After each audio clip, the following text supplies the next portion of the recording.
এই আস্তে আস্তে আস্তে আস্তে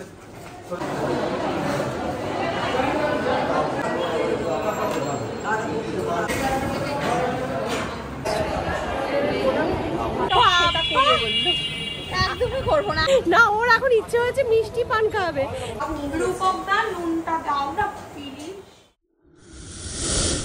hello friends, welcome back to my new blog. আশা করি তোমরা সকলে ভালো আছো আর আমিও খুব ভালো আছি। আজ আমার জীবনে একটা বিশেষ দিন। বিশেষ দিনটা কি তোমাদের একটু বাদেই বলছি। এখন ঘড়িতে বাজে সকাল 9:15। আমি স্নান করে শুদ্ধ বস্ত্র পরে একদম তৈরি হয়ে গেছি। শুধু আমি নয়, আমার সাথে ছেলে, রূপক, মাসি সকলেই। তা আমি কোথায় যাচ্ছি? আমি যাচ্ছি নবদ্বীপের শ্রী শ্রী রাধা শ্যামসুন্দরজির মন্দিরে। আর মন্দিরে যাচ্ছি তার কারণ আজকে আমি দীক্ষা নেব। শুধু আমি নয়, আমার সাথে রূপক, ছেলে, সবাই আমরা আজকে মন্ত্র নেব। আর দীর্ঘ প্রতীক্ষার পর আজকে এই দিনটা আমার জীবনে এসছে। আমি যে বাবার কাছ থেকে মন্ত্র নেব, ওনার নাম হচ্ছে শ্রী গৌরগোবিন্দ দাস মহান্তজি। উনি মাসিরও গুরুদেব, তাই মাসি সমস্ত দায়িত্ব নিয়ে আমাদের নিয়ে যাচ্ছে গুরুদেবের বাড়িতে। আর টোটোতে উঠে পড়েছি। ও পাশে রূপক আর ছেলে বসেছে, আর এপাশে আমি আর মাসি। তা পথে দেখতে পেলাম গোমাতাকে, তাই গোমাতা প্রণাম করে তারপর ঢুকলাম। আর দেখো, গুরুদেব বাড়িতে ঢুকেও গোমাতা। মাসি একটু ভয়ই পেয়ে গিয়েছিল, তার কারণ দৌড়ে দৌড়ে গোমাতা আসছিল তো, তাই। তা যাই হোক, গুরু বাড়িটা তোমাদের একটু এক ঝলকে দেখিয়ে দিচ্ছি।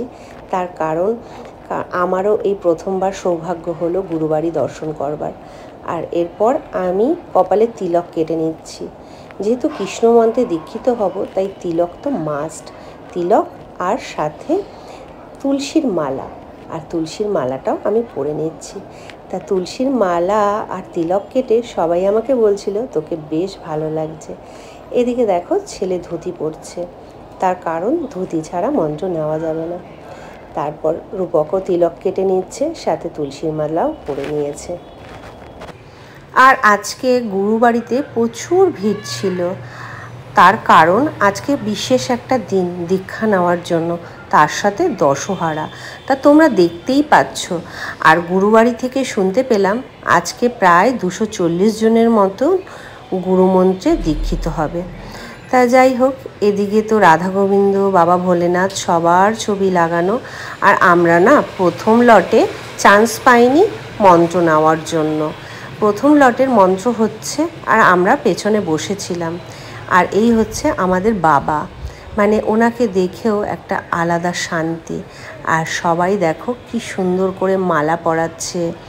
তারপর এদিকে আমরাও একটু সেলফিতে নিয়ে নিচ্ছিলাম। আর আমার বেশ ভালো লাগছিল। এই নবদ্বীপ যেন আমাকে বারবার টানে।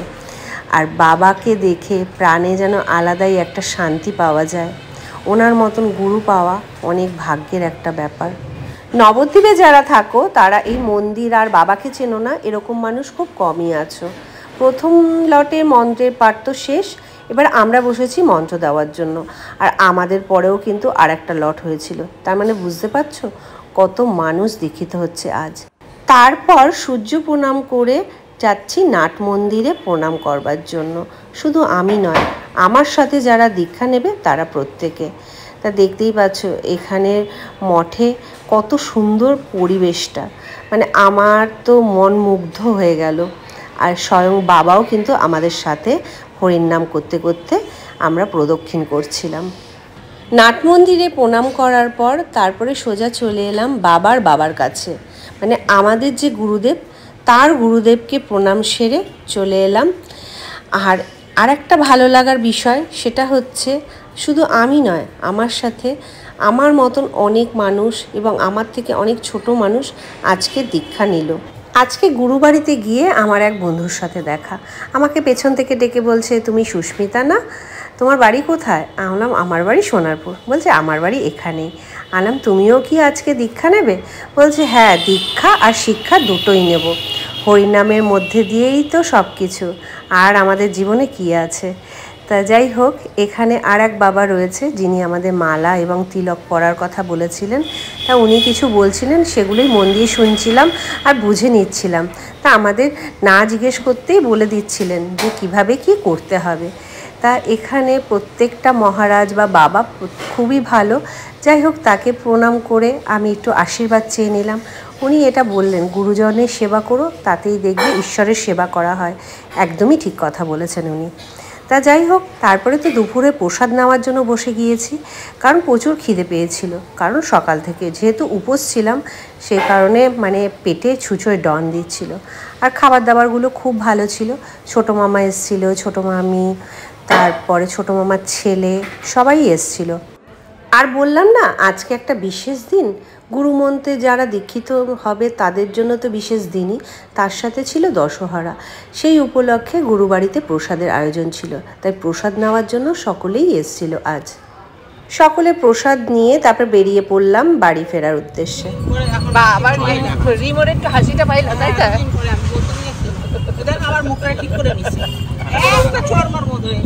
হাসিটা কত সুন্দর, দাঁতগুলি কত সুন্দর। মাসির ফ্ল্যাট থেকে এখন যাচ্ছি মাসির বিদ্যানগরের বাড়ি, কারণ ফিউজ উড়ে গেছে। এবার কখন লাইন ঠিক হবে কোনো গ্যারান্টি নেই, তাই সেই কারণে সবাই মিলে ঠিক করা হলো যে চলো, ঘন্টাখানেক লাগুক কি ঘন্টা দুয়েক লাগুক, যতক্ষণ লাগুক। একদমই তাই। আর এখন বিকেলে চায়ের আসর বসেছে, সবার চা খাওয়া হয়ে গেছে, শুধু আমার চাটাই বাকি রয়েছে। আমি আমলেট করে খাচ্ছি, আমলেট। আর চাটা দারুণ হয়েছে, দারুণ। আবার চলে এসেছি মাসির ফ্ল্যাটে। তা আমরা শুধু আপ আর ডাউন। বল শ্বেতা। হ্যাঁ, নাইটি পরে। আর আমাকে কি দারুণ লাগছে। ওই পাশে দাঁড়িয়ে আছে রূপক আর ছেলে, আমাদের জন্য ওয়েট করতেছে।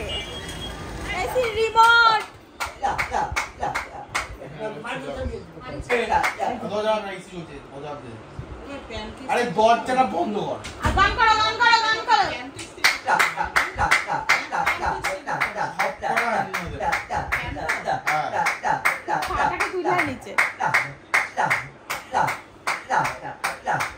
কোথায় যাচ্ছ? আরে না, সুগারেরটা না, ফুচকা।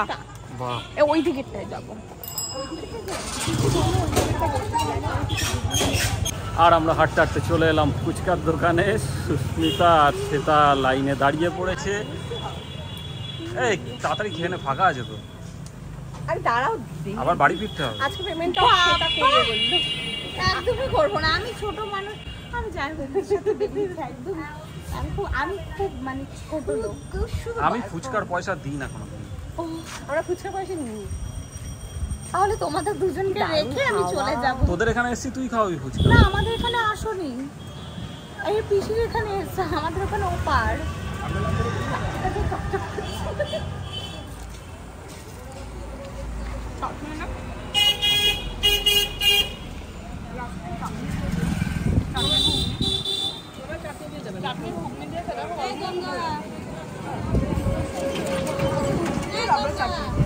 খাচ্ছ সোনা?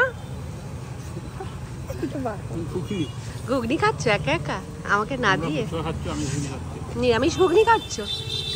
হ্যাঁ, এখানে সম্পূর্ণ নিরামিষ। খাও। এখনো জামাই ষষ্ঠী শেষ হলো না। এখন তুই কোথায়? মিষ্টি পান, পানের দোকানে। না, ওর এখন ইচ্ছে হয়েছে মিষ্টি পান খাবে, তাই পানের দোকানে আমরা চলে এসেছি। তা তোমাদের দেখাই কিভাবে বানানো হচ্ছে মিষ্টি পানটা। এই দেখো বন্ধুরা, মৌরি দিয়ে আরো কি দিয়েছে, চবন দিয়েছে, চবন, ভাজা মৌরি। ওগুলো আমার একটু হাতে দেবেন, ভাজা মৌরি।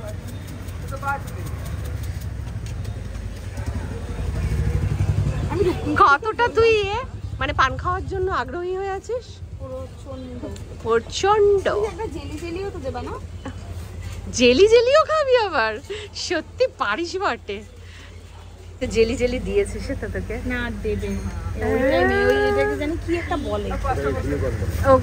পাঁচটা গোল প্লেট দাও তো। এসে তো দেখা, পানটা কিরম করে খাচ্ছিস একটু দেখা। তাকা বলে হার ব্যাগ দেখা না প্লিজ। হেভি লাগছে তোকে। আমি মুচমুচে ভাজা বানাবো। আর কি দেবো তোকে? ঘি দাও। এই সেটা ঘিটা দিয়ে না, আমি দেখ এরকম করছিস কেন? আর রাতে খাওয়া দাওয়া শুরু হয়ে গেছে, সবাই রাতে বসে। আমি আলু ভাজাটা দিতে পারছি না, নিয়ে নে। কিভাবে নেবো হাত দিয়ে? আমি জানি না। আমায় দিলে না?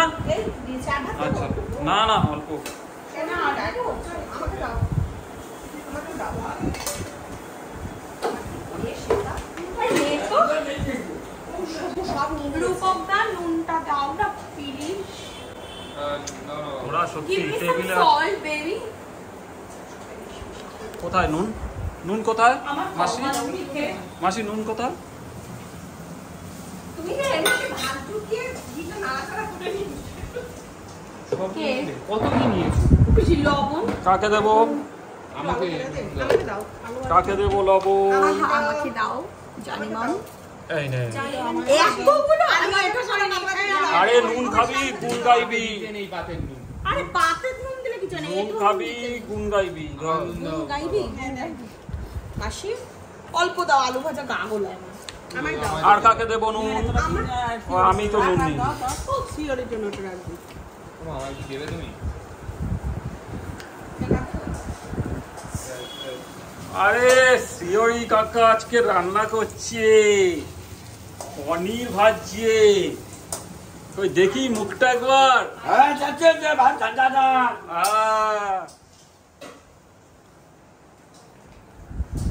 ঠিক আছে তোমরা খাও। Tata bye bye. Tata bye by.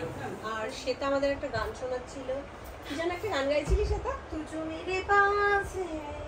ও আমি ভাবলাম এই গানটা করবি, তুজো মেরে পাস পাস, তারপর কি যেন তুজো, আমিও ভুলে গেছি গানটা। গানটা খুব সুন্দর ছিল।